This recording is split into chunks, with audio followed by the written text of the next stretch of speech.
क्या हुआ सीता?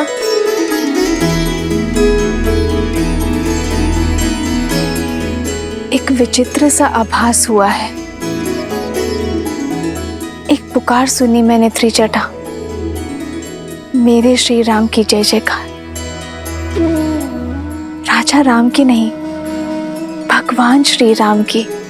तुम्हारा अनुमान उचित है सीता।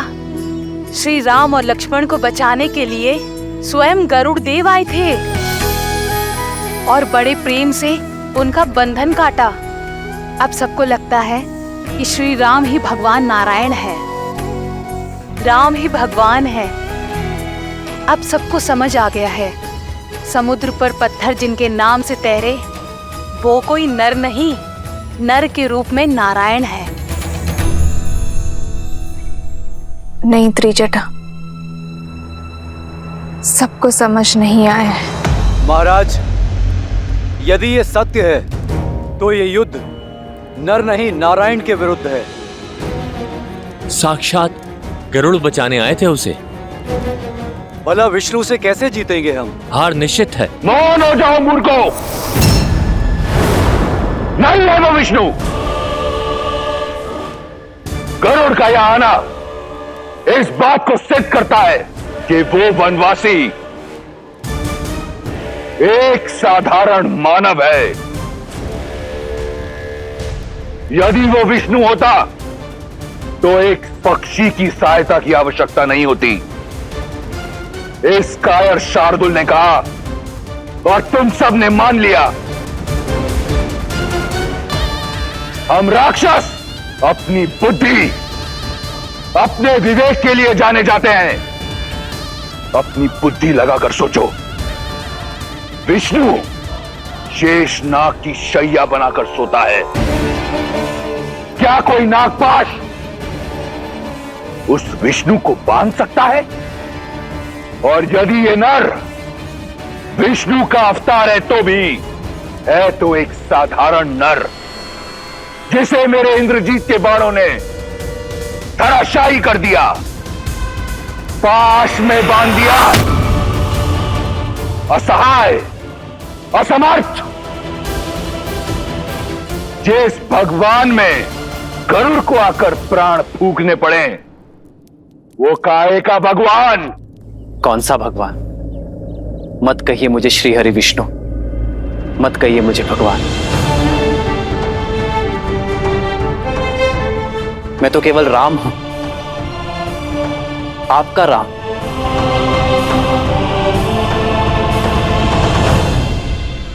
मित्रों, मेरे वानर वीरों, मैं जानता हूं आप सब मुझ पर बहुत विश्वास करते हैं, मुझे एक नर से अधिक समझते हैं, किंतु मैं भगवान श्री हरि विष्णु नहीं हूं। मैं तो साधारण सा राम हूं। अंगद, तुम समझाओ इन्हें, इनसे कहो कि मैं एक मानव हूं, भगवान या नारायण नहीं हूं। ये सत्य है कि आप नर हैं, पर यह भी सत्य है कि मैंने उसी क्षण आपको नर से नारायण मान लिया था जब आपने मेरे जीवन को उचित दिशा दिखाई।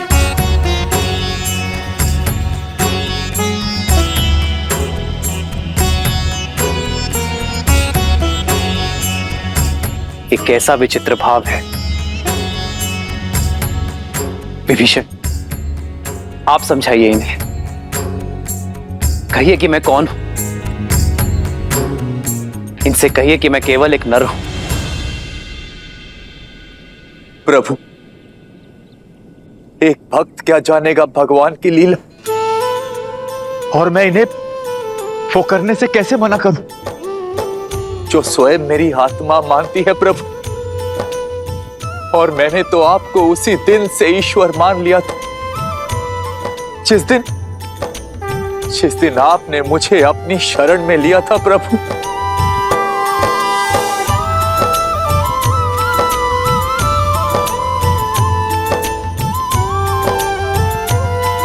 मित्र, आप तो विवेक और बुद्धि के धनी हैं।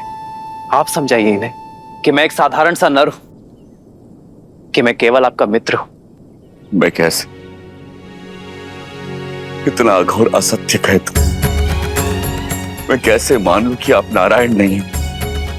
मैं तो धन्य हो गया नारायण को मित्र के रूप में पाकर। मेरा तो जीवन सफल हो गया।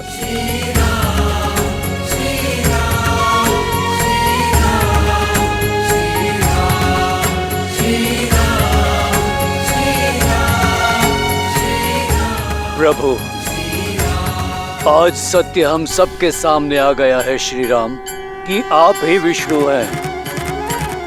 हम सब धन्य हो गए प्रभु। अपने ईश्वर के लिए शस्त्र उठाया है हम सब ने।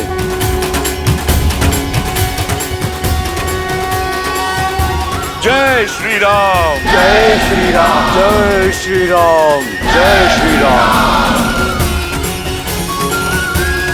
श्री हरि विष्णु बसते हमारी हर श्वास, हमारे हर कर्म में नारायण है। हमारा भाव धर्म है, तो इसी नाते यदि मैं विष्णु हूं तो आप सब भी विष्णु हैं। आप सब में नारायण है, प्रत्येक नर में नारायण है। तो जगाइए अपने भीतर का नारायण और सर्वनाश कीजिए अधर्म का।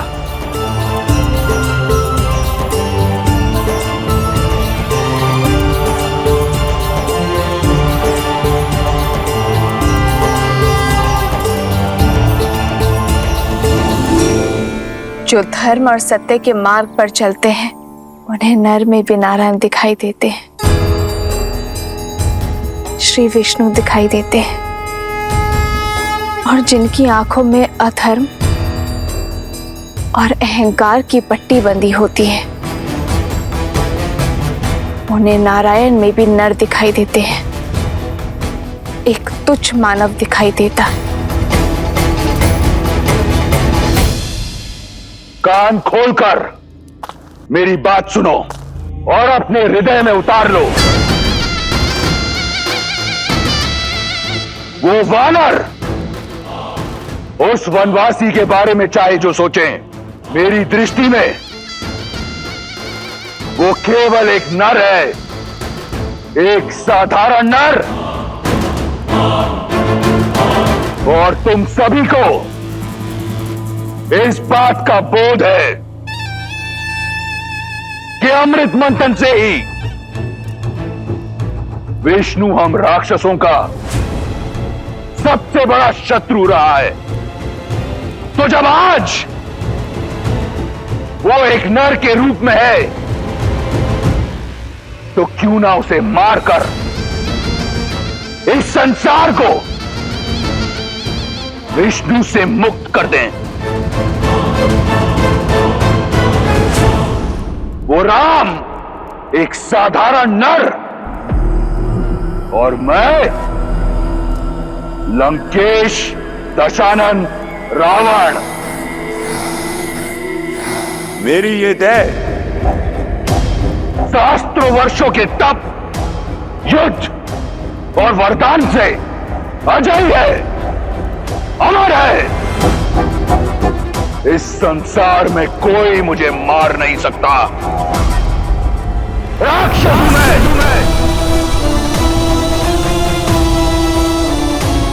अब बोलो, एक नर के विरुद्ध इस युद्ध में क्या तुम मेरे साथ हो? हम आपके साथ हैं लंकेश, हम आपके साथ है लंकेश, हम आपके साथ है लंकेश, हम आपके साथ हैं लंकेश। स्वयं रक्षामय, स्वयं रक्षामय, स्वयं रक्षामय।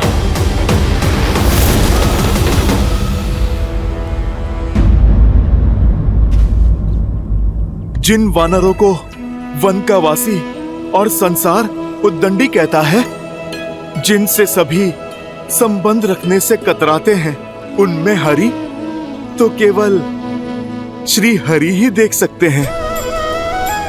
प्रभु, अब आप हमें भी अवसर दीजिए आप में अपने भगवान को देखने का, इस युद्ध के अंत तक आपकी सेवा करने का।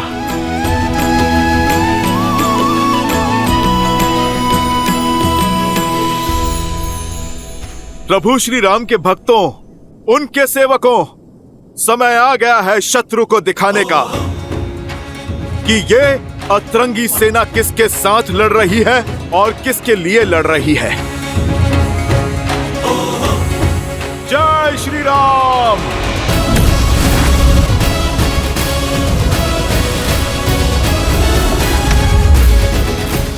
जय श्री राम। जय श्री राम। जय श्री राम। जय श्री राम।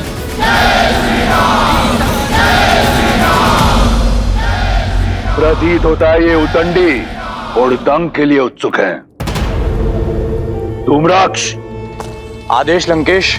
मेरे पुत्र ने सिद्ध कर दिया कि उस वनवासी और उसके मरकटों की टोली को माया युद्ध का ज्ञान नहीं, और इंद्रजीत के पश्चात माया युद्ध में तुम्हारा नाम दमकता है।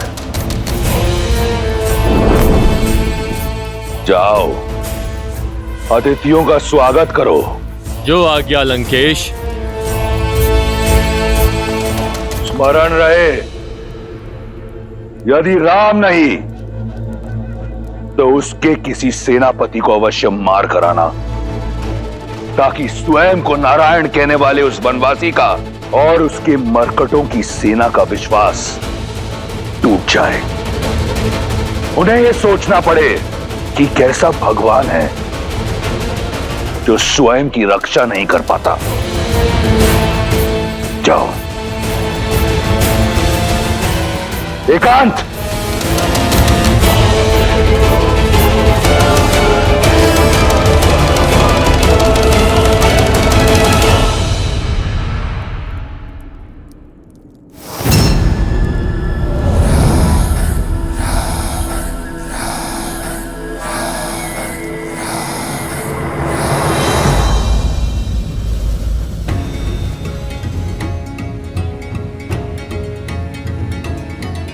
प्रभु श्री राम की सेना है, हम एक ही वार में शत्रु को चित कर देंगे। हम भी तो देखें इस बार किस धुरंधर को धराशायी करने के लिए भेजता है लंकेश। जय श्री राम। जय श्री राम। जय श्री राम। जय श्री राम। जय श्री राम। जय श्री राम।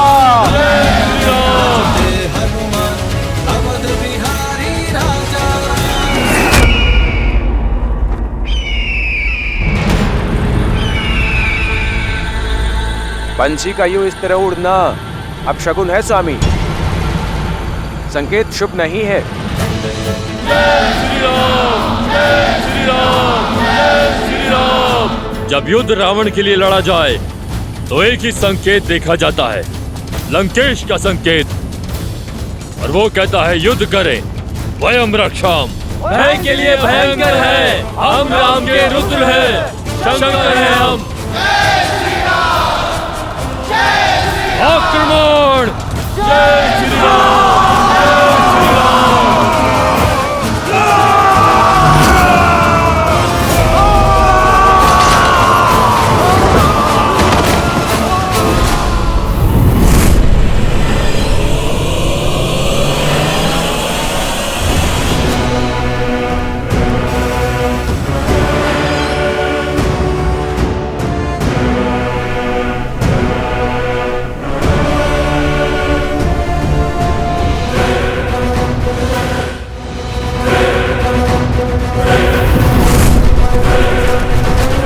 ये तो वही दोनों है ना जिन्होंने राम के लिए सेतु बनाया था। अब इनकी और मृत्यु के बीच का सेतु मेरा ये वाण बनाएगा।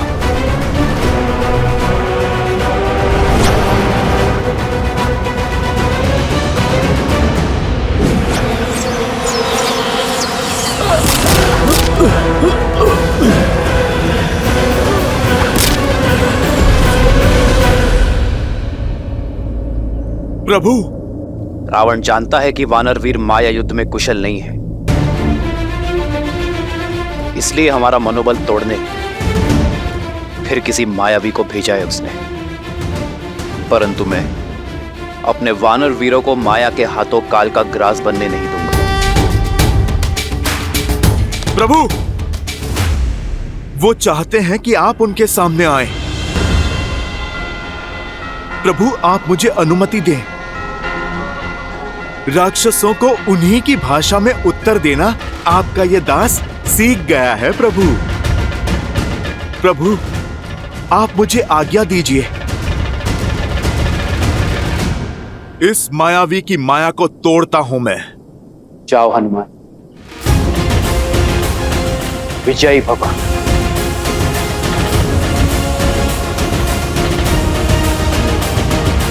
जय श्री राम।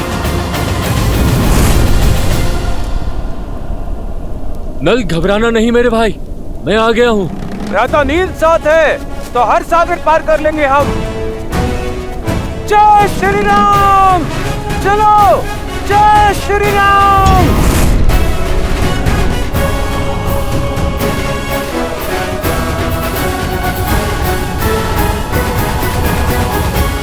यदि राम नहीं तो उसके किसी सेनापति को अवश्य मार कर आना। लंकेश के पास अब खाली हाथ नहीं लौटूंगा मैं।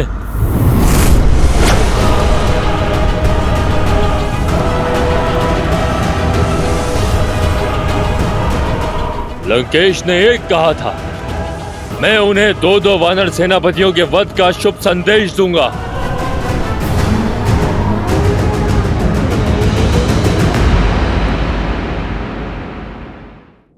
मैं जानना चाहता हूं, क्या है तुम्हारे मन में? मेरा मानना है कि युद्ध भूमि में धूम्रक्ष अकेला नहीं टिक पाएगा। ये मेरे प्रश्न का उत्तर नहीं। मैंने पूछा, इस युद्ध को लेकर क्या है मेरे सेनापति के मन में? क्षमा चाहता हूं महाराज, मेरा मत यह है कि इस युद्ध को रोकने के लिए सीता को लौटाना। यदि तुम्हारी अतिरिक्त किसी और ने ऐसी बात कही होती तो मैं उसकी जीभ खींच लेता। सीता का इस प्रकार नाम लेना सिद्ध करता है कि तुम अपना मत और मति दोनों खो चुके हो। तुम केवल मेरे संबंधी नहीं, लंका की सेना के सेनापति हो। ऐसी बातें करते तुम्हें लज्जा नहीं आई?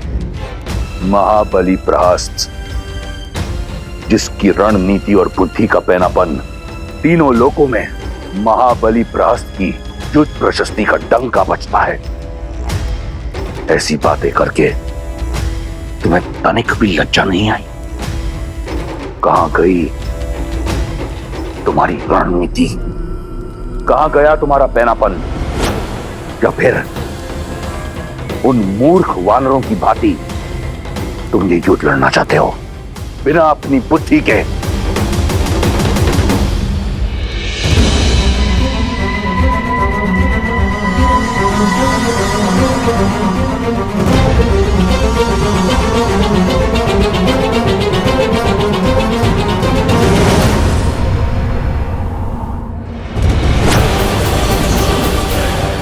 नल, नील, हटो वहां से।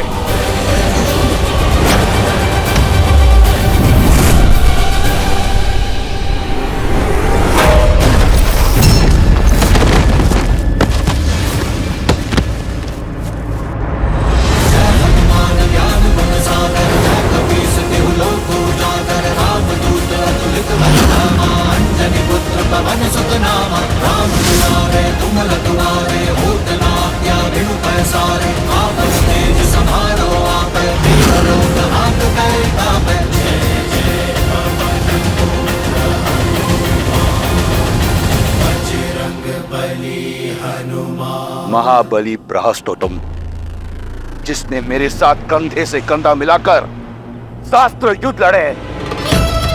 बताओ मुझे अपनी रणनीति, सिद्ध करो मुझे कि तुम वो राक्षस हो जो अपने पुत्र की मृत्यु का प्रतिकार लेगा। एक युक्ति।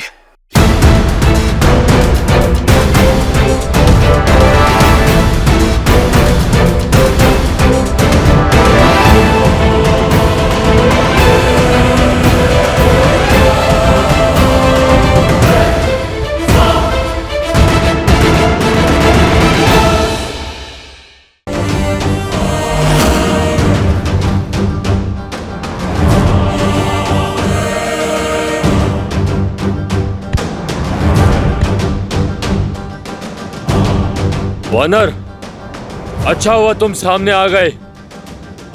तुम ही ने लंका दहन किया था ना? तुम्हारा वध लंकेश को 100 वानर योद्धाओं के वध का आनंद देगा। तुम्हारा राजा विदूषक है, स्वयं भी मूर्खता करता है और तुम जैसे मूर्खों को बार बार राम भक्त के सामने भेज देता है। ये तो आज का युद्ध बता देगा कि किसने किसके सामने आने की मूर्खता की है।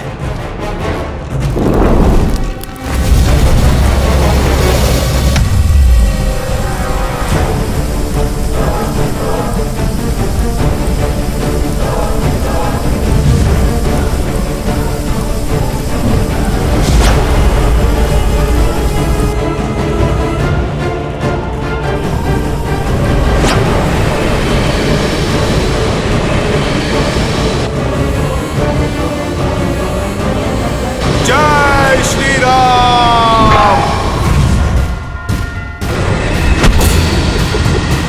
हनुमान ज्ञान गुण सागर जय कबीर सागर रामदूत अतुलित बल धामा अंजनी पुत्र पवन सुत नामा राम दुआरे तुम रखवारे होत न आज्ञा बिनु पैसारे आपन तेज समारो आपे तीनों लोक हांकते कांपे। प्रभु श्री राम पर माया से प्रहार करने वाले को पाताल में भेज देगी मेरी ये गदा।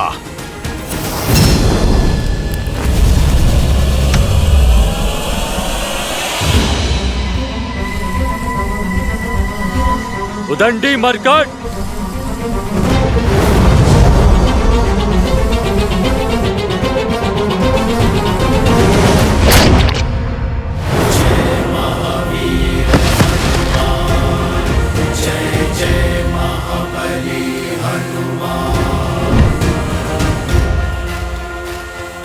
जय श्री राम।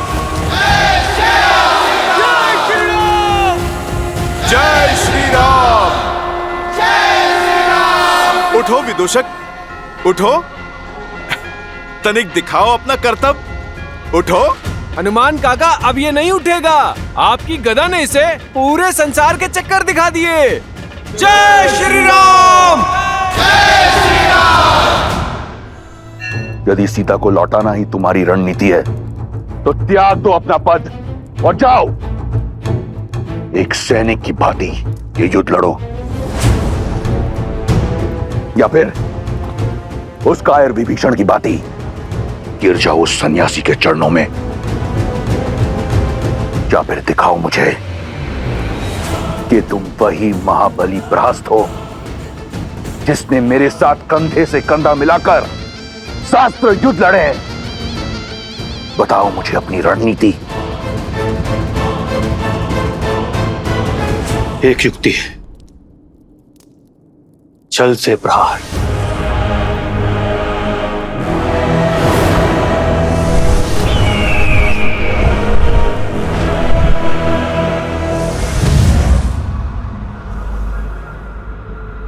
लंकेश की जय हो।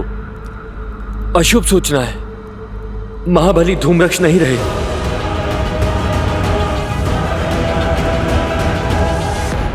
शीघ्र अति शीघ्र मुझे अपनी रणनीति बताओ। जी महाराज। जय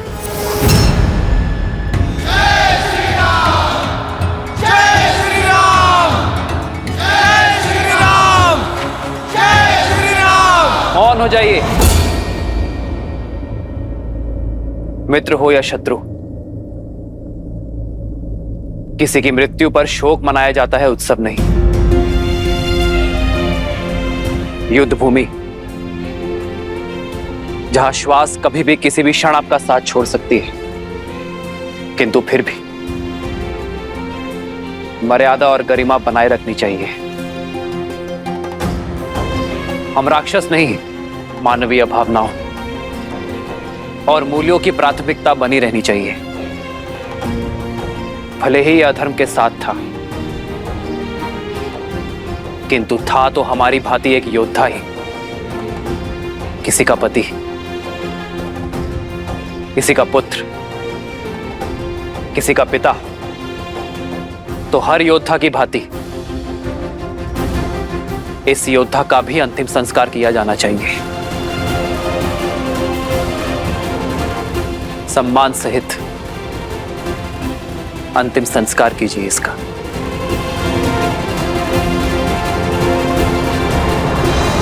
मिल गए तुम्हें तुम्हारे 2 शक्तिशाली राक्षस। अब आगे की योजना बताओ। वज्र और कंपन वानर सेना को व्यस्त रखेंगे और इनकी व्यस्तता का लाभ उठाते हुए हम महल से वन तक एक सुरंग के माध्यम से युद्ध भूमि के पार जाएंगे। यहां राम के शिविर के पास प्रकट होंगे।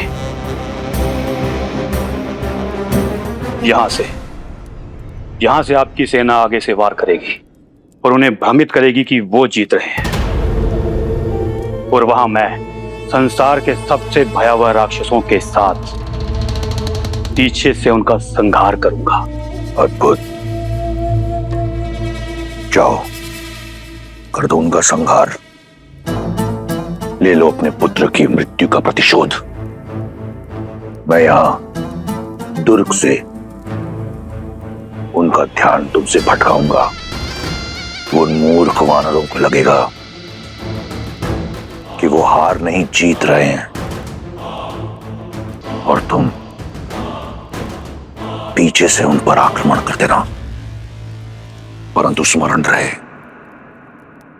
तुम्हें यह कार्य अत्यंत चपलता से करना होगा। जी महाराज।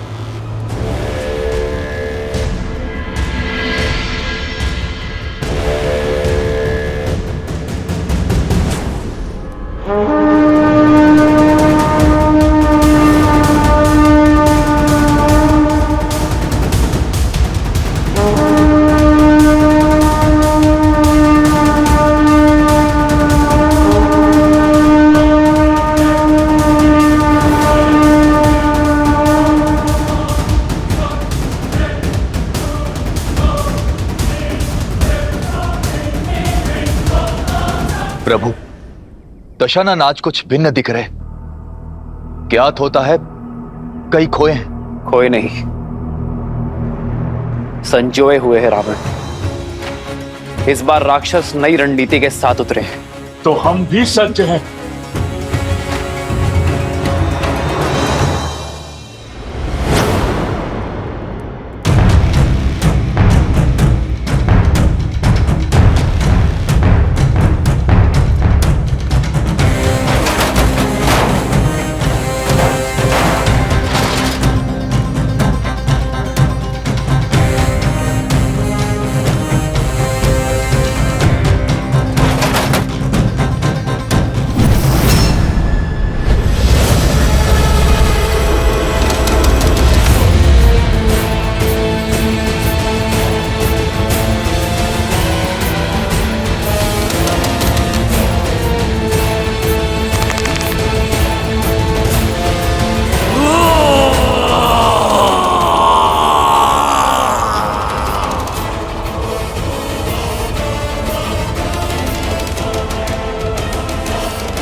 प्रभु, ये वज्र के शरीर वाला राक्षस वो भयावह स्वप्न है जो अपने एक ही वार में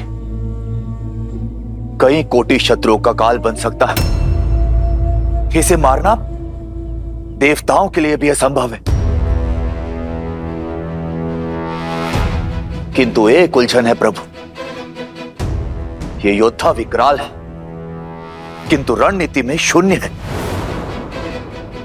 और युद्ध के इस चरण में दशानन का इसे युद्ध प्रमुख बनाकर भेजना कुछ अटपटा सा लगता है प्रभु। रावण अत्यंत बुद्धिमान है विभीषण। इस योद्धा को भेजने का अर्थ है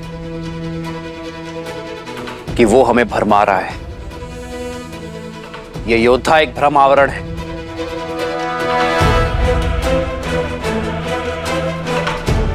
रावण की रणनीति कुछ और है। महाराज की जय हो। सेनापति प्रहस्त और उनकी सेना सुरंग में प्रवेश कर चुकी है। लंकेश, लंका के वीरों, बहुत हुआ अब तक का खेल। क्या तुम्हारी जीवा उन वानरों का रक्त पीने के लिए उत्सुक नहीं है? क्या तुम्हारे अस्त्र उनका संहार करना नहीं चाहते? क्या हम राक्षस उन वानरों को कुचलने में सक्षम नहीं है।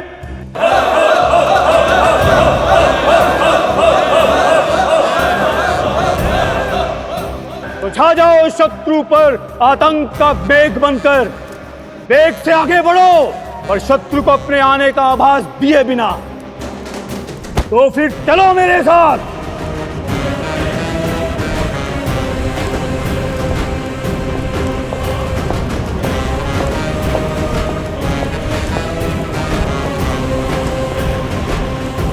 वयं रक्षामः, वयं रक्षामः, वयं रक्षामः, वयं रक्षामः, वयं रक्षामः।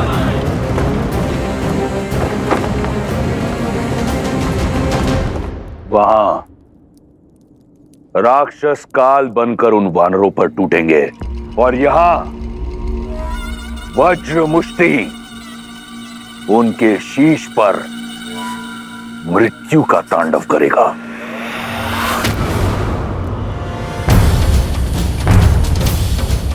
इस ढोल का नाद सामान्य नाद से भिन्न है, अर्थात दशानन कोई नई रणनीति सोच रहा है और इस नाद के माध्यम से अपने योद्धाओं को रणनीति भेज रहा है। जीवित निकल जाओ इन वानरों को। जय लंकेश। वानर वीरों, सतर्क हो जाओ, पराक्रमक भी। हर हर महादेव, हर हर महादेव।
इसी मृत्यु के तांडव की प्रतीक्षा थी मुझे।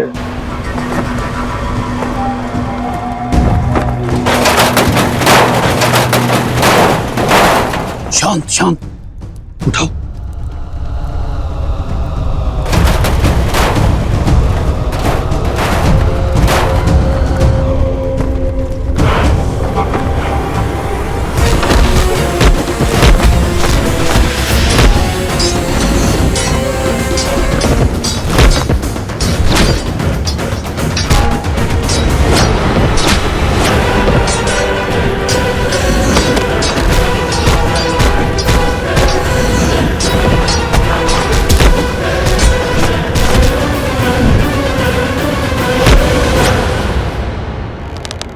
मैं अपने वानर वीरों पर अधर्म की गाज गिरने नहीं दूंगा।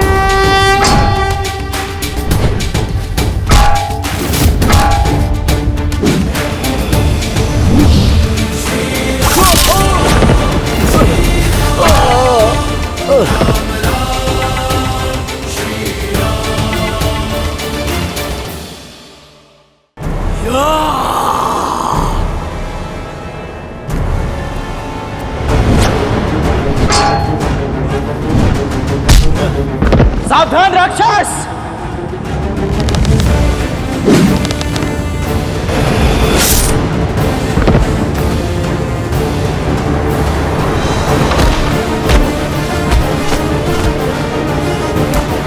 रुक जा धर्मी।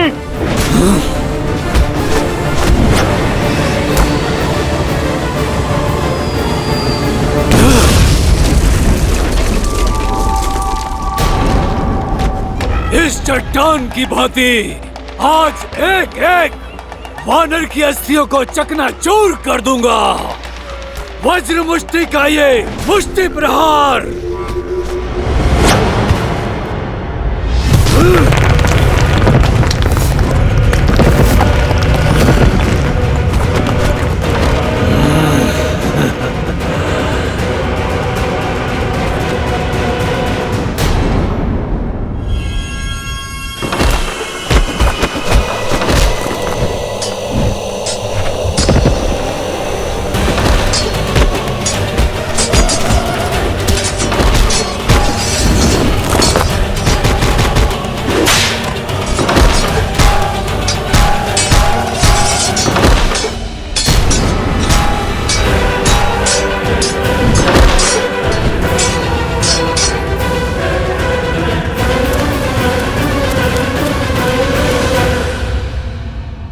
मेरी सेना को कुचलने की बात करता है मूढ़। धनिक इस वानर को मसल कर दिखा तो जानू। सुना था वानर बुद्धिमान होते हैं, पर तुम बुद्धिहीन कैसे इस जाति में जन्मे? मेरी मुष्टि का पराक्रम देखकर भी चले आए काल के मुख में। पराक्रम नहीं, धूर्तता और नीचता देखी तुम्हारी। हथों पर वार करने वाले को निर्बल कहते हैं, शूरवीर नहीं। ये अभी सिद्ध हो जाएगा।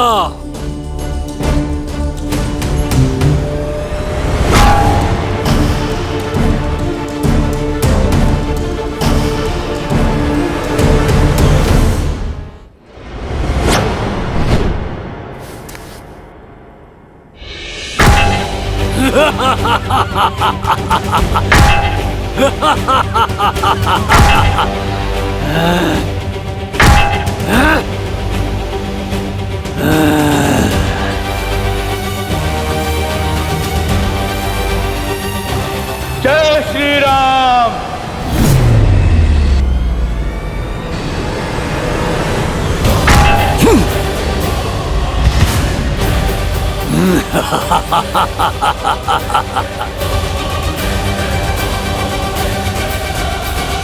निर्बल कहा था ना मुझे, अब देखो इस निर्बल का बल।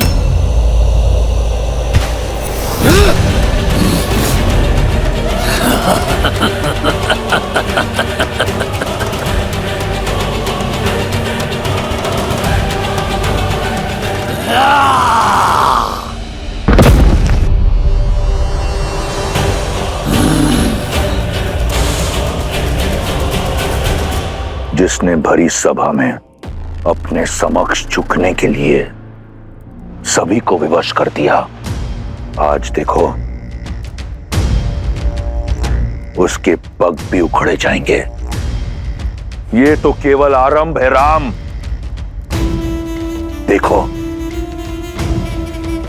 देखो कैसे तुम्हें भगवान कहकर तुम्हारे चरण छूने वाले इन वानरों को एक एक करके धराशाही करता हूं।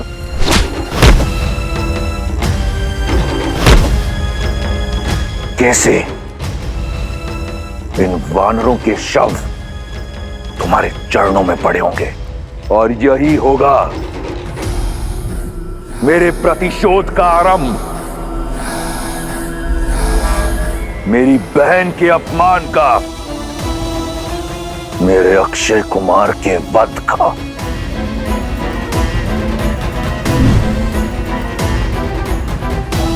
मेरे इंद्रजीत के रक्त के जितने कण धरती पर गिरे,